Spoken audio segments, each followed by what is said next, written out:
Sisters and brothers, I would like to present to you, and it is my privilege to present the President of the American Federation of Teachers, Randi Weingarten.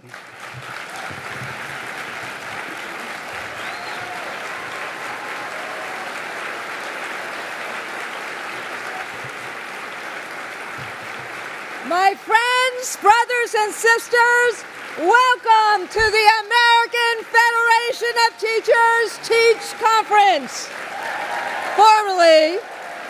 formerly known, as you all do, as Quest. This is still the place to discover fresh approaches to everything we do, from classroom management to education policy. This conference is an affirmation that teachers are professionals, are committed to our craft, and are devoted to the success of their students. And to any doubter who wants to denigrate our profession, I invite you, come to teach. Because as we all know, there are challenges aplenty that need to be overcome. The challenge of helping every child reach his or her potential. The challenge of helping a child who's having a bad day because of a problem at home. The challenge of helping a student who is struggling to read difficult material, or one who is eager to move beyond the material. And the challenges outside of the classroom, as you all know, have intensified as well. Challenges to our right to have a voice in the decisions that affect our profession and our lives. Challenges from those who blame teachers for everything that goes wrong in our schools. Wait, strike that. Who blame us for everything, but they do nothing to support our work. And add to that, an economic and a budgetary environment that exacerbates many of the challenges both inside and outside the classroom. Inside the classroom, we see the challenges and we confront them with creativity and zeal by working to strengthen the quality of the education we provide and for pushing for better tools and training to provide it. We don't shrink from these challenges. We go on the offensive to overcome them, and we help our students succeed. We, my friends, call that professionalism. Outside the classroom, something different often happens. The barrage of attacks on our profession understandably leads us to circle the wagons. But here's the thing. It's a good defense, but it can never take you where you want to go. And there's an added risk that in circling the wagons, we cut ourselves off from the very people we should be reaching out to. We cut ourselves off from community.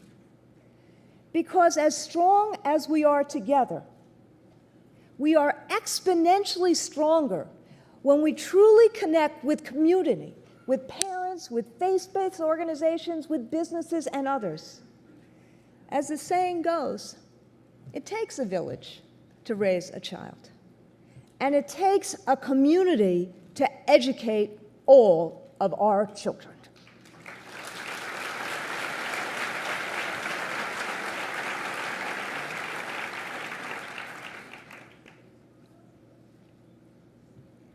By standing for quality and standing with community, we build the foundation of education opportunity that all our students deserve.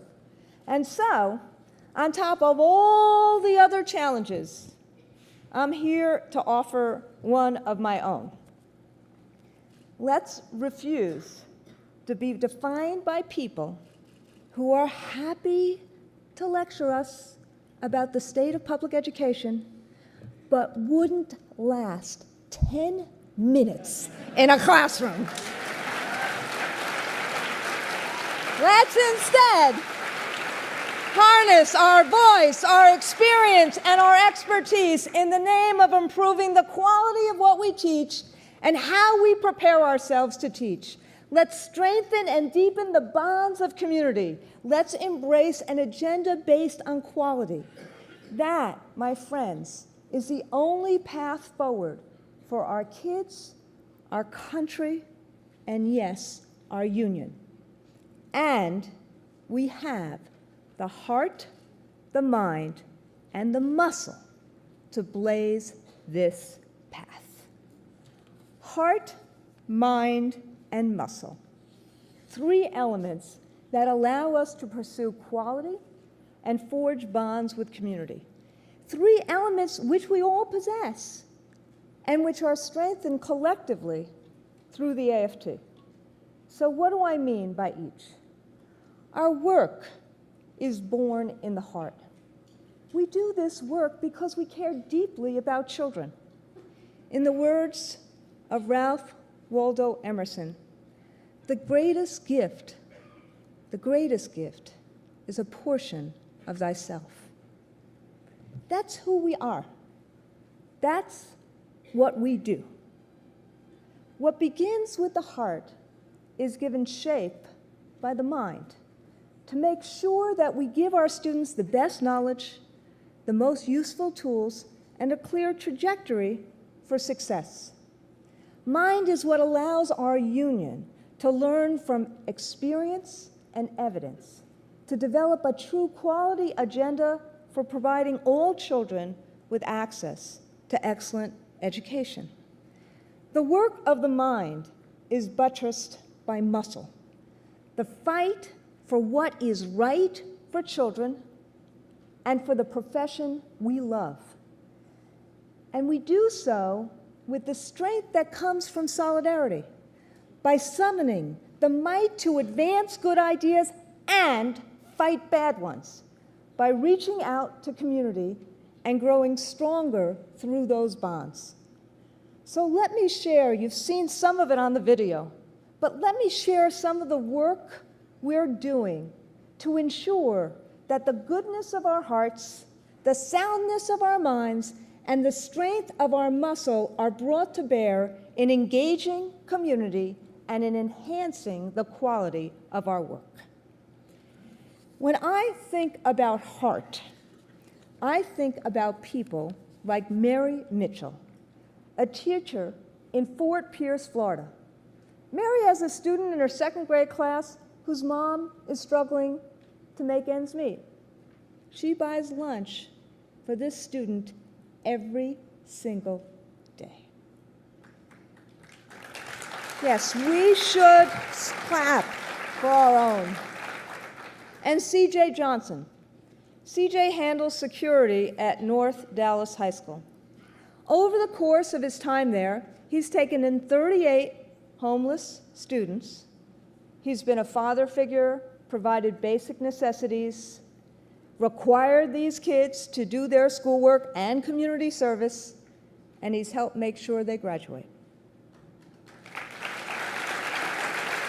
And then there's Karen King, a 5th grade teacher from Connecticut who left her insurance company job to become a teacher.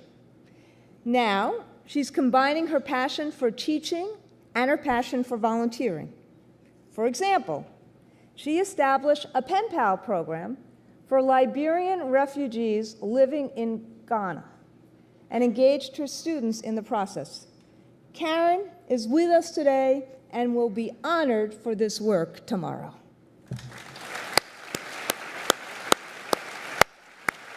Okay, this is not a trick question. How many of you have stayed after school to help a child who is struggling with her work? How many of you have stayed up late into the night when you were well beyond tired to grade papers or prepare for the next day? Or dug into your own pockets for supplies for a child who didn't have them? Or brought a snack or a winter coat for a student who looked hungry or cold? Anybody who's sitting up here, let me just say to the press, virtually every hand went up for every question. And that's because uncommon dedication is in fact quite common in our profession.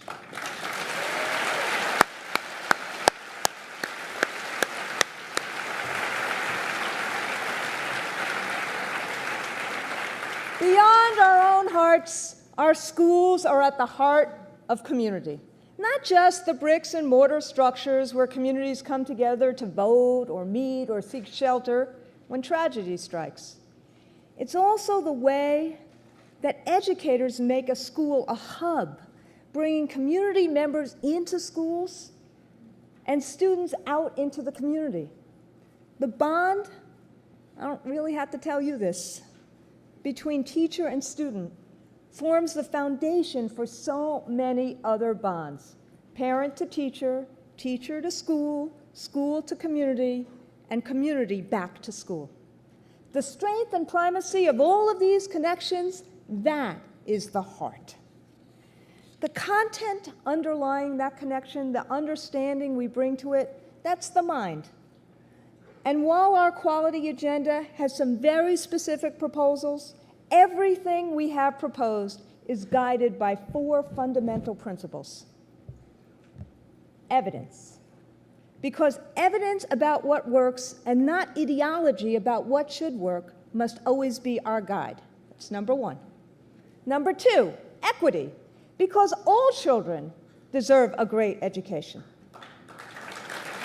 Number 3, scalability. Because we are not satisfied to provide that great education to only some children in only some schools. We must provide a quality educational opportunity to every child in every school. And 4, sustainability. Because school improvement needs to withstand budget cycles and political shifts and must outlast changes in school, district, and union leadership. Now, there have been countless efforts to change education from on high, and we all know how likely that is to succeed. We're working with administrators and with community parties and partners to make sure that this time it's done right.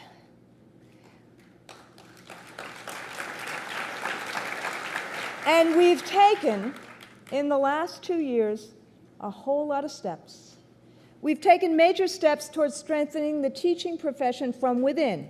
For example, we've developed a comprehensive development and evaluation system for our teachers, one that is about supporting, not just sorting, providing a means of continuous improvement that will ensure that all kids are taught by the skilled and knowledgeable teachers they deserve. Recently, we've built on that by joining with the American Association of School Administrators, AASA, to lay out a quality agenda, collaboratively done, to help overcome the challenges our schools and our students face. We set a collective goal to rank among the top 5 countries in the world in terms of teacher development and student achievement by the year 2020. Our agenda for reaching this goal will require that all students have access not only to great educators, but to rich and meaningful curriculum, health and social services, as well as an array of supports and experiences in their local communities and beyond. What a concept. The AASA, under the direction of Dan Dominique, is joining with the AFT to challenge the structural impediments to achievement, such as disrespect for educators, an unacceptable level of childhood poverty, and a schooling model based on a bygone industrial era. Another component of our quality agenda is our ongoing involvement in the writing and rollout of the Common Core standards. Our teachers were involved in writing the standards from the very beginning and vetting them at the end. And I can't tell you how many times the leaders from the Standards Project will come up to me and say they were just blown away by our members. But frankly, we need to do more than just write standards. Now those standards need to be put into effect, not sit on a shelf. And again, we're leading the way. This past May, the AFT introduced 38 recommendations to improve the standards rollout, with rich and meaningful curriculum as the centerpiece of those recommendations. And we've already started working with national organizations, foundations, parent groups, and don't hiss or laugh, even the people who design the assessments, to advance these recommendations. Through the AFT Innovation Fund, our members are doing some of the most progressive thinking. For example, at, and let me make sure to our Boston people I get this right, the Edwards Middle School, Ted Chambers and his colleagues are developing lesson plans that are aligned with the Common Core and that are available online free for all to use. Now, where is Ted? Ted, thank you. We are really excited about this work. Where is he? There he is.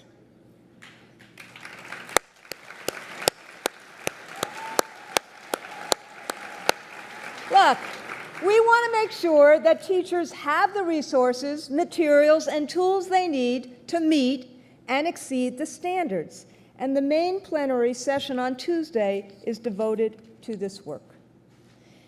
And as we focus on quality, we're learning from the success of others. Many people talk about American exceptionalism. And America is an exceptional country. But American exceptionalism doesn't justify American exemption from what works elsewhere in the world. Why would we deny American children the best ideas the world has to offer? We need to study what works, as we recently have done by visiting Ontario, Canada, a system as diverse as many American urban school districts. For a while, Ontario suffered from the divisiveness we are all too familiar with in these United States, and they lagged behind in achievement. And then, catch this, in 2003, a new government was elected and immediately moved to change the tone. They focused on collaboration and on building the capacity of the teaching force. They created a partnership table that brings everybody together around policy development. Teachers have a voice right from the start. Funding is from the province and is distributed equitably to all the local boards, which then distribute it to local schools. Ontario did this throughout the province.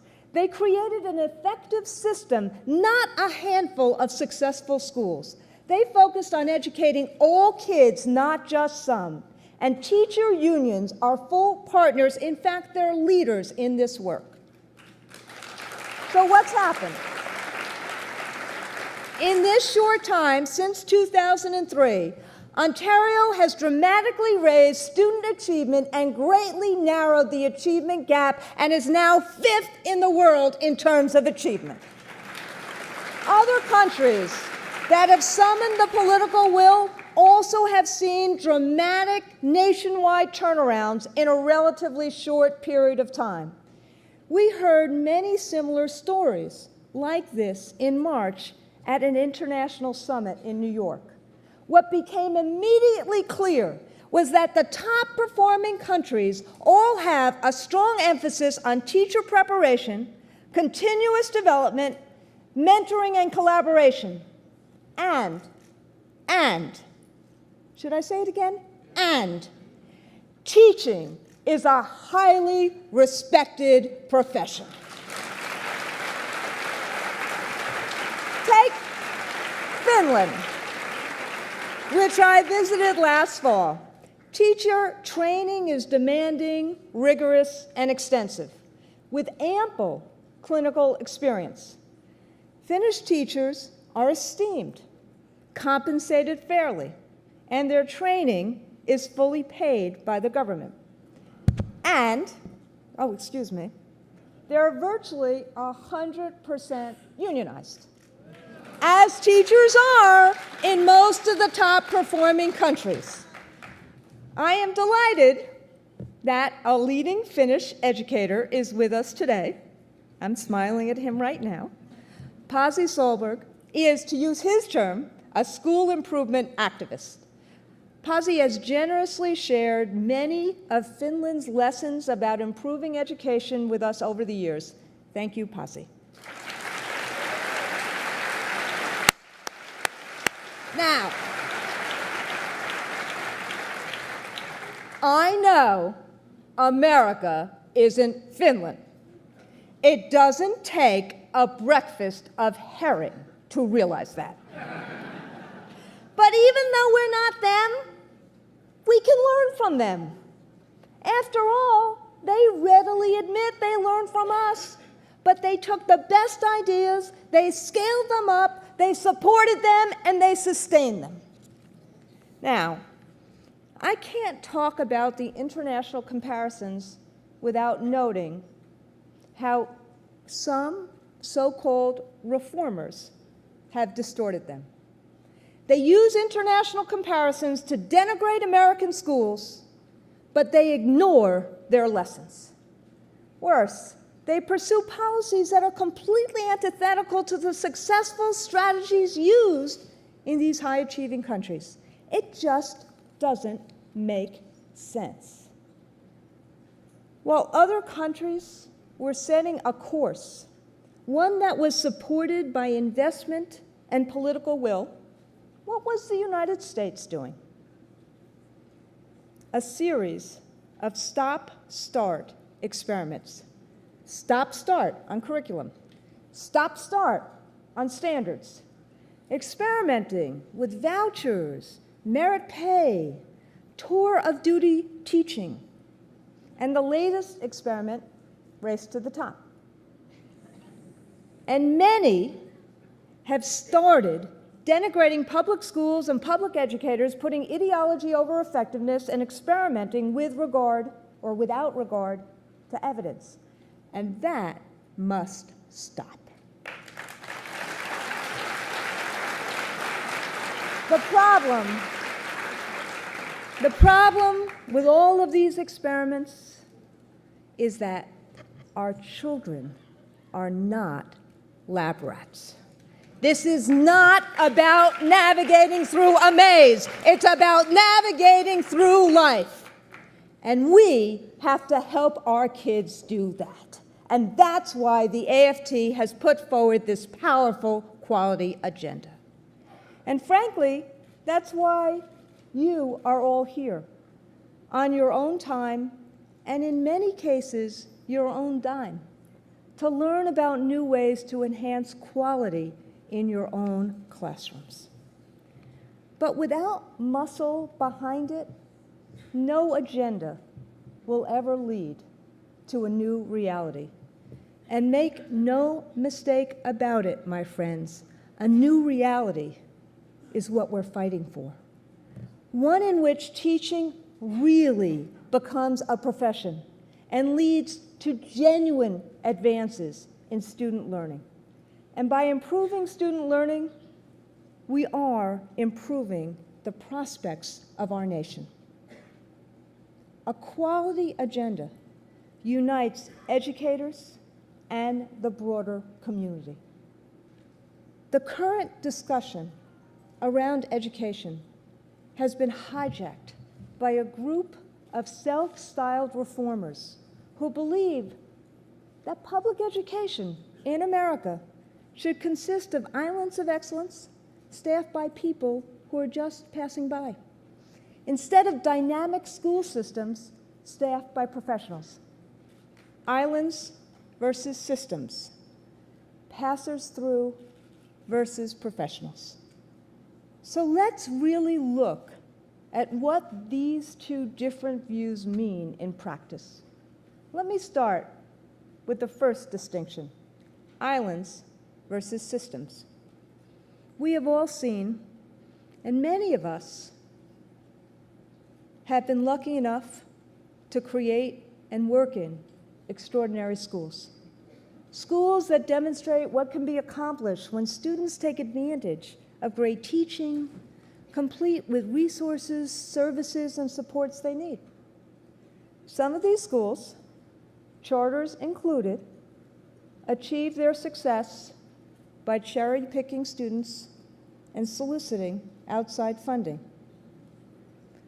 Their success should be celebrated. But simply dotting the landscape with schools like these will inevitably leave many children out. 1 or 2 or even 2 dozen schools like that is still an island chain of individual schools. But a school system assumes a responsibility for educating all children, not simply launching a select few and leaving the rest. And likewise, neighborhood schools shouldn't be drained of resources to give great schools an extra boost. Neighborhood schools must also be great schools. So, we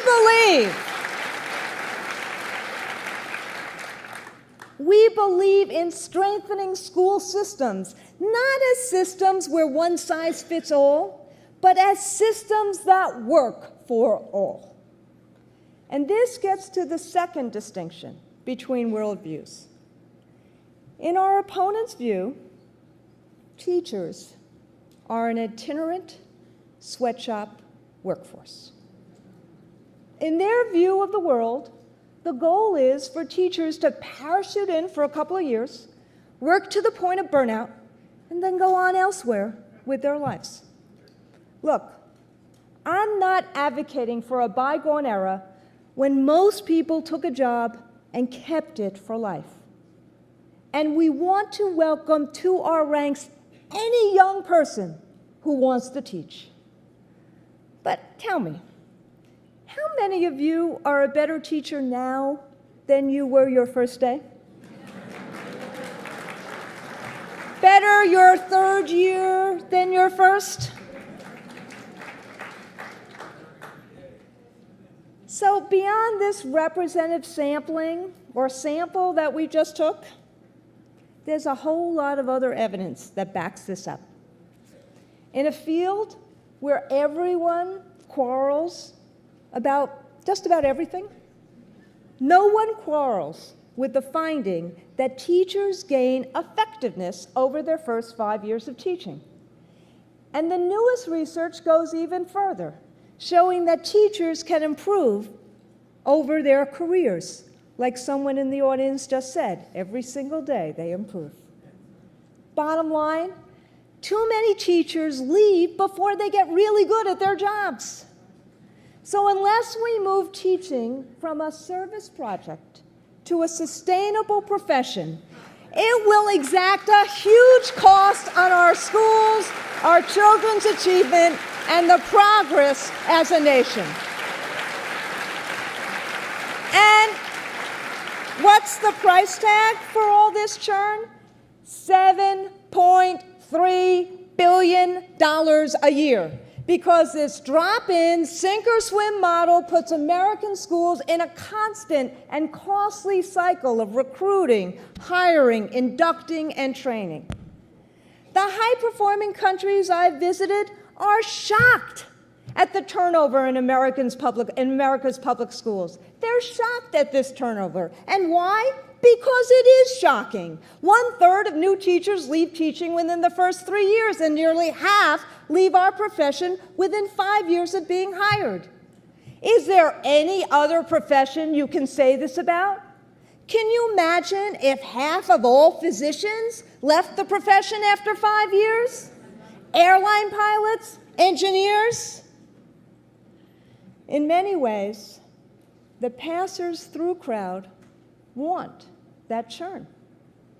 They believe it's the only way of getting the brightest young professionals into the classroom for a brief, temporary stay. That's their belief system. That approach, my friends, is at its core disdainful of our profession and of the people who have dedicated their lives to this calling. It's based upon the assumption that we can't recruit the best, can't develop the best, can't keep the best, and that there is not sufficient will to create the conditions to make teaching a respected, supported profession. So give them credit for being consistent. They don't just want bad teachers to leave. They want most teachers to leave.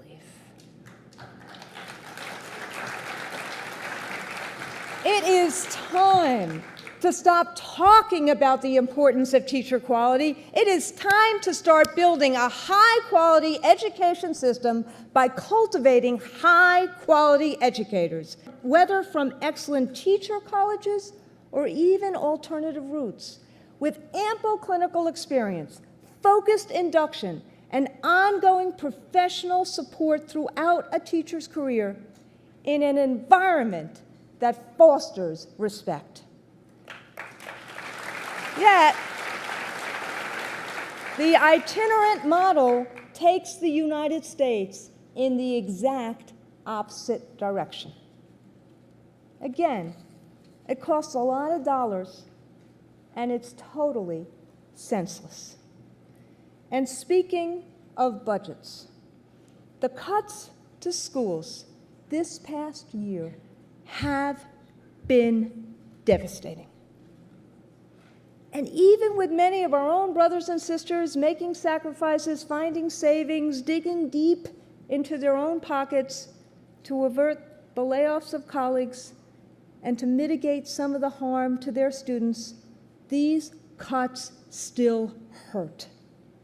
Across America, teachers are taking furlough days and sacrificing long-fought-for benefits.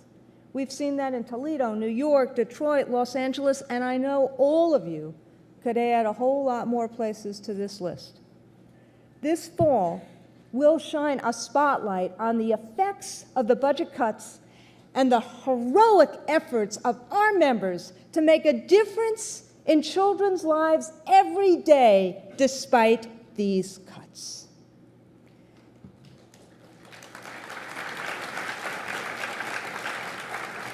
We know the realities. You know them, and I know them. We know the realities we must change, and it will require muscle to do that. Muscle to take back education from the people who would lay all the responsibility at the foot of the teacher. Muscle to ensure that your voice is heard and our quality agenda moves forward. Muscle to ensure that public education remains the defining characteristic and crowning achievement of our democracy. That has been our goal for as long as we've been a union. We will never give up on kids, period. Yes. Yes. We are being attacked with a ferocity in more states and on more fronts than I've ever seen. We need to fight back with heart, mind, and muscle, a combination they've never seen, and we are doing that. If there's a silver lining to be found from this winter in Wisconsin, it's the awareness of the meaning of our movement. For a long time, fretting about the labor movement only happened within the labor movement. What we're now seeing is that more and more Americans are paying attention because they're realizing what it would mean to revoke the rights and silence the voices of workers. And they see it isn't pretty. We've turned this painful moment into a reinvigorated movement and a renewed understanding that elections matter. That's what led to an unlikely and inspired victory in New York's 26th congressional district.